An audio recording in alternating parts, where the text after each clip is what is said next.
C'est-à-dire tout ça, moi, quand créé pour nous, mais moi, pour nous, ça pour nous, basaté. Qui a pu baser l'église. Mazoyo, comme tout le monde. Elle a bien, hein? Elle Kofi Akala, Pinette, on a la tradition, orange, violet. Comment on a le papa tout ça, parce que tout comment moi, je n'ai pas de problème contre les Batouana, mais Nani ne Congo était mort. Or, en faisant comme ça, tous autres qui n'ont pas tous autres qui ont une intelligence, na goï. Valeur ou bien travail, effort, le monde a congolais l'esprit. On a que Moutoupa Bonga, il faut travailler, il faut toka. Na Congo, non, et comment il faut payer.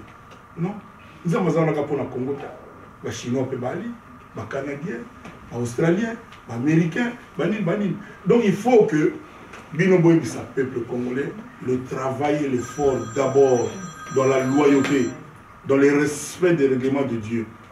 Et papa Nangaï. Ah, c'est bon? Au problème de mon pays, et j'ai à cœur le fait que, via ma Congolais, bon, que, il faut qu'on m'appelle comme un ministre. C'est ça le problème des Congolais. Voilà. Il faut qu'on batte tout bas à la résident.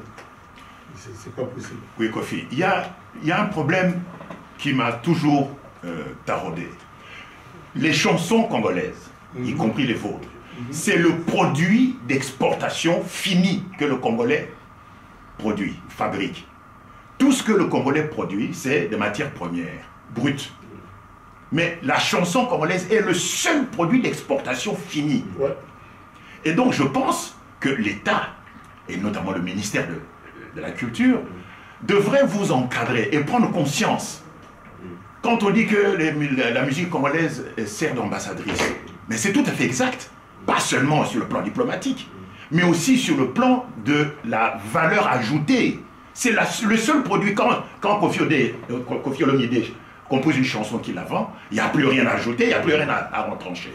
Donc c'est un produit fini. C'est le seul produit fini que le Congo exporte. Est-ce que vous en êtes conscient? Est-ce que c'est un argument qui peut vous permettre de traiter avec le ministère de la Culture? Mais jusque-là, papa, le président actuel, moi je ne parle pas encore de lui, parce que ça fait 4 mois et 6 jours. D'accord. Mais avant lui, le budget le plus maigre, c'était le budget culture. Exact. Alors que culture, surtout il valeur n'a monté avec l'éducation. Et ça me marre trop. Moi, quand on me dit Argentine, je vois le tango, je vois Lionel Messi, Ronaldo, je vois ça, c'est la culture. Quand on me dit Cuba, je vois salsa, tout ça, d'abord. Et puis Fidel Castro, accessoirement. Dans le Congo, ce que vous dites à M. Kouébé est vrai. Ça échappe à qui? Mais il n'y a pas de volonté. Comment voulez-vous dans le domaine où au monde a ministre de la Culture, Batelem Soussou, colonel Mombo. Colonel Mombo, fouillé, non? À Balaseria. À Balaseria, il y a un bâtiment. Moi, j'ai rencontré le ministre de la Culture. Quelles sont les idées? Comment on peut faire? Le ministre Azad déjà, voilà, Azorambonga Congo, à Kinava Vienne, Allemagne, la première classe. On a valeur la culture, alors que Mboko, ils ont la culture, ils ont l'éducation, ils ont Mboko Moya Koufa. Toi, tu parles de culture, moi je ne veux pas de la jeunesse. Qu'est-ce qu'on fait pour la jeunesse? Qui ne sait pas que le boulevard des 30 joyaux, comment vous êtes sur 30 ans, sur 20 ans? Au bout de 8 ans et 6 ans, là, il y a aussi un bâtiment. Banana dans un quartier difficile. Je n'aime pas le mot pauvre. Je dis quartier difficile. Comment ces enfants-là font pour arriver chaque matin dans le boulevard du 30 jours? Il y a des adultes qui les emmènent. Parlant de bango, irresponsable.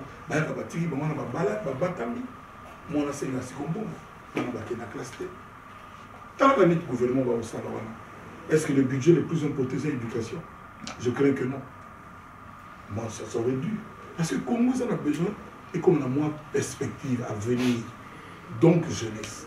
Or, aujourd'hui, ce n'est pas du tout le cas. Il y a organiser mon amour et faire des tamakambanisac. Ma priorité, c'est Moussoussou. Et puis, tu as le gouvernement de Massalaka. On a dans le bas. On a mis tout le monde là-bas. Experts, les spécialistes en route, en électricité, en eau, en construction, en urbanisme, en éducation. Pour les gars, ça va partir à Mukonziwana. C'est pas bon. Il faut pas jouer à bateau compétent.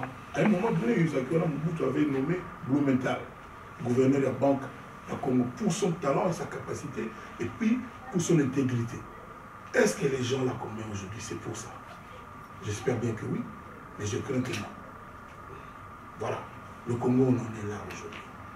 Au moment là, il y a un lien entre chef Yao, gérant, la propriétaire.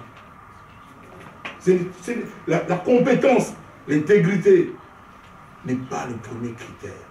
C'est triste, c'est dommage pour notre pays.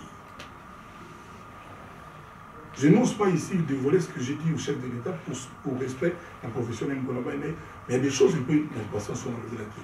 C'est quelqu'un qui écoute, j'ai beaucoup apprécié sa capacité d'écouter. Je ne suis pas allé là-bas pour le caresser le sens de la poêle. Mais même j'étais honoré, je ne le remercierai jamais assez.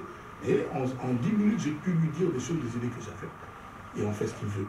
Maintenant, en gros, en tant que Congolais qui aime son pays, je dis qu'il est temps que dans la place qu'il faut, comme on dit, comment commettre les zones qu'il faut. Balanaka est coloqué, Balanaka partité, parce que Moudoussou est compétent pour conquérir le pouvoir. Il est compétent pour la lutte, mais il n'est pas compétent pour construire, pour bâtir. C'est deux choses différentes. Voilà. Maintenant, moi, je n'ai pas encore, comme je l'ai dit toujours, le monopole des solutions. Mais j'ai quand même des idées, et je suis mu par le bon sens. C'est le bon sens qui nous commande, c'est l'amour de notre pays. Et aujourd'hui, comme ça se passe, encore une fois, je ne parle pas trop de notre chef actuel, parce que lui n'a que 4 mois et 6 jours. Mais comme ça se passe depuis un temps, et ça m'a entendu. Tout ça, le baguette. Si on va plus vraiment dire ma manie, moi on a qui dans la poche là. La richesse, moi si l'on pas mon riche, mon père n'a rien guinda. Autant le bijou sombre rien. Il doit aller à soit aller à Nigaga, Malwa, Malwa de Yarasava, soit aller à Nigaga, Nakala, Nangaïngaï.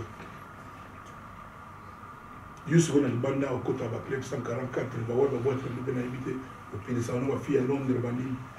Il y a pas biso. Au moins les lots. La liste.